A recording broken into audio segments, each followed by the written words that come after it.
कैसे टिकाई करेंगे? देखिए, जिस तरह से भर्ती घोटाले हमारे प्रदेश में सामने आ रहे हैं वो किसी से छुपे नहीं है। ये सबसे हमारे यहाँ मुख्य उद्देश्य आज युवा आक्रोश रैली करने का यह है कि हम सरकार को ये बोलना चाहते हैं, चेताना चाहते हैं कि भ्रष्टाचार बंद कर दो, नहीं तो तुम्हारी कुर्सी से तुम्हें उठा के ही हटा देंगे। और दूसरी हमारी सबसे बड़ी मांग है कि सिटिंग जज के अंतर्गत हाई कोर्ट के सीबीआई जांच होनी चाहिए, क्योंकि जिस तरह से हम देखते हैं सीबीआई भी पूरी केंद्र के अंतर्गत ही रहती है, लेकिन अगर सिटिंग जज के अंतर्गत ये कार्य होगा तो हमें विश्वास है कि ये पूरा निष्पक्षता से होगा और सभी को न्याय मिलेगा। तो आज किस स्तर पर प्रदर्शन करने जा रहे हैं आप लोग? ये प्रदर्शन बहुत बड़े स्तर से हो रहा है। आज शुरुआत है एक बहुत बड़े जन आंदोलन की, युवा क्रांति जो बोली जाती है, आज यहाँ से उसकी शुरुआत होगी।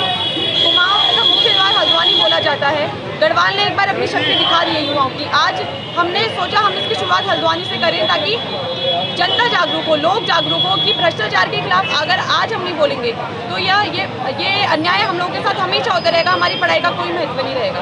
चलिए, बहुत बहुत जीतने को लेकर किस तरह से आप लोग को पुकार कर रहे हैं, क्या अभी जीतते? देखिए, सबसे पहले तो हमको समझना होगा किस तरीके से सरकार आज तानाशाही दिखा रही है, किस तरीके से भ्रष्टाचार आज पूरे उत्तराखंड में, जिसको देवभूमि कहा जाता है, आज भ्रष्टाचार की भूमि कहा जा रहा है। आज इनके नेताओं के जितने रिश्तेदार हैं, आज जितने उनके औलादे हैं, सब घर में बैठे बैठे विधानसभा और सचिवालयों में सेट कर दिए गए हैं। सारे एग्जामों में घोटाले हो रहे हैं। मैं अपने संगठन के साथ 46 दिनों से तिकोनिया बुद्ध पार्क में धरने में बैठा हूँ।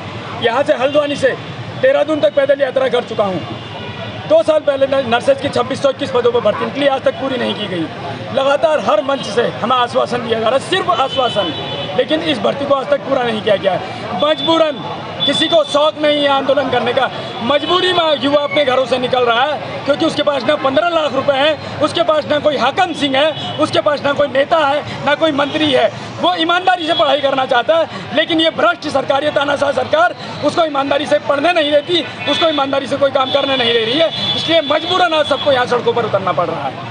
बहुत बहुत सर, मेरा नाम तारक शर्मा है। अच्छा, क्या है, क्या चीज़ें लेके आए हैं, क्या उद्देश्य लेके आए हैं यहाँ? सर, इरिगेशन के 228 पोस्टों के बारे में बात करनी है जी। सर, 26 नवंबर को हमारी विज्ञप्ति जारी होती है ये उत्तराखंड लोक सेवा विभाग से। तो उसमें से हमको ये मतलब पहले से जो लिस्ट आती है कि इतनी वैकेंसियाँ आने वाली है, उसमें से वित्तीय स्वीकृति होने के बाद इरिगेशन की 200 पोस्टों को रिमूव कर दिया जाता है। तो उसके बाद हम जाते हैं सतपाल जी के पास, तो वो कहते हैं कि हो जाएंगे, आप अपनी तैयारी रखिए। लेकिन उसके बाद भी आज तक इसमें कोई कार्रवाई नहीं हुई है और त्रुटि का हवाला देकर इन पदों को रोक दिया गया है। तो सर, इसका समझ में नहीं आ रहा कि ये त्रुटि इतनी बड़ी है कि 4 से 5 महीने में कवर नहीं हो पाई है, और बाद में कहा जाता है कि वित्तीय स्वीकृति नहीं होने की वजह से हम इनको ऐड नहीं कर पा रहे हैं, आप अपनी तैयारी जारी रखिए। और इसी वजह से मैं आज आपसे यही बात करने आया हूँ कि 228 पदों को 2021 के नोटिफिकेशन ऐड किया।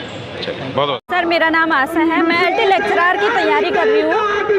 हमारे उत्तराखंड में जो शिक्षित बेरोजगारों का आत्मसम्मान को जो इन नेताओं ने ठेस पहुंचाई है, उन चीज़ों को हम आवाज़ उठाना चाहिए और सीबीएसई जांच होनी चाहिए इन चीज़ों पे, क्योंकि हम बेरोजगार हैं, शिक्षित बेरोजगार हैं। हमारा जो ध्यान, जो पढ़ने में हम इतने सालों से हम तैयारी कर रहे हैं, इन नेताओं की वजह से हमारे आत्मसम्मान को इतनी ठेस पहुँची है कि अब हमारा मन पढ़ने को ही नहीं कर रहा है। हमारे पास तो इतने पैसे नहीं है। मैं उत्तराखंड ब्लॉक से हूँ, कपकोट ब्लॉक से हूँ, और मैं वहाँ उत्तराखंड ब्लॉक कपकोट ब्लॉक से हूँ। मैं इतने दूर से तैयारी करने के लिए हल्द्वानी आई हूँ।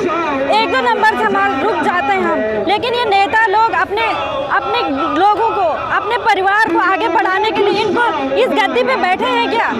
आज जो इनके बच्चे आगे बढ़ रहे हैं, क्या इसी चीज़ के लिए जनता के द्वारा वोटों से चुने जाते हैं क्या? युवाओं की आवाज़ को दबाने का काम कर रही है। हम यहाँ 1 हफ्ते से रैलियों की तैयारियां कर रहे हैं और आप देख सकते हैं कि पुलिस बल कितना खड़ा है। क्या सरकार हिटलरशाही पे उतर गई है? साथियों, यूके SSSC का उत्तराखंड के इतिहास में इतना बड़ा स्कैम हुआ। उत्तराखंड बिहार बनने को तैयार है। बिहार में आज से पहले बिहार में ऐसे स्कैम आते थे जो आज उत्तराखंड में आ रहे हैं, और इसके बाद भी ये युवाओं को अपना आक्रोश तक प्रकट नहीं करने देना चाहते हैं। ये सरकार क्या चाहती है? हमारी ये मांग है कि जो एसटीएफ जांच कर रही है उसकी जांच एसटीएफ से हटाकर सीबीआई जांच करे, क्योंकि एसटीएफ कैसे निष्पक्ष जांच कर लेगी, क्योंकि ये खुद उसके ऊपर बैठ रखे हैं। जब सीएम कार्यालय उसमें, जब सीएम की उसमें डायरेक्ट इन्वॉल्वमेंट है, तो कैसे निष्पक्ष जांच हो जाएगी? आप बताइए मुझे।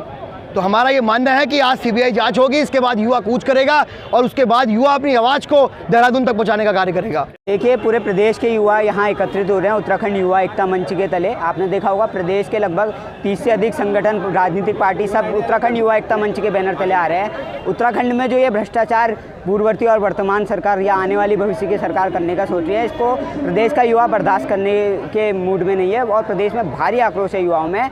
मैं खुद तैयारी करता हूं और युवा जो है, देखिए विधानसभा अध्यक्ष जी एक बात कहते हैं मेरे अधिकार में था, मैंने नियुक्ति कर दी। तो विधानसभा अध्यक्ष जी, अगर आपको नियम का पता नहीं है, मैं आपको एक नियम बता देता हूं कि विधानसभा अध्यक्ष के पास पूरी शक्ति है कि जो विधानसभा की गरिमा को खंडित करेगा उस विधायक को आप निरस्त कर सकते हैं। तो विधायिका में आप निरस्त करिए सारे भ्रष्टाचारियों को। ये युवाओं की मांग है कि आप सारे भ्रष्टाचारियों की संपत्ति को कुर्क करिए और हमारे भविष्य के लिए उस कोष को जो है आप आगे वो करिए।